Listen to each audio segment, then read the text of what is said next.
सांगड़ का रिपोर्ट कर रहे Ghulam Qadir कहिरी, bureau chief Sanghar.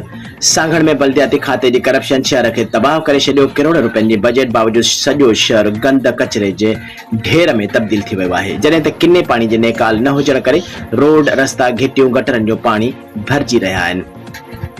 Sanghar municipal committee वटि 100 खां वधीक सफ़ाई जे अमले हुअण बावजूद शहर जे अक्सर इलाइक़नि में सफ़ाई जे के बि इंतज़ाम न आहिनि। सांगड़ म्यूनिसिपल कमेटी जो करोड़ रुपयनि जी बजट हुअण बावजूद शहर जे अक्सर इलाइक़नि में कचरे जा ढेर नज़र अचनि था, जितां माण्हुनि जो गुज़र सफ़र आहे। सांगड़ बल्दिया कंहिं अज़ाब खां घटि न आहे, जॾहिं त शहर जे केतिरनि इलाइक़नि में गटर जो किनो पाणी रोड, रस्तनि ते बीठो हूंदो आहे ऐं कुझु इलाइक़नि में घिटियुनि ऐं घरनि ॾाढो किनो पाणी बीहण करे इलाइक़े वासी शदीद मुश्किलातुनि खे मुंहुं ॾेई रहिया आहिनि, जॾहिं त पीअण जो पाणी बि पैसनि ते ख़रीद करण ते मजबूर थी विया आहिनि। शहरियुनि पीपल्स पार्टी जे आला क़यादत खां मुतालबो कयो आहे त म्यूनिसिपल कमेटी जे चेयरमैन खे हटाए ईमानदार क़यादत आंदी वञे त जीअं सांगड़ वासियुनि जा मसइला हल थी सघनि।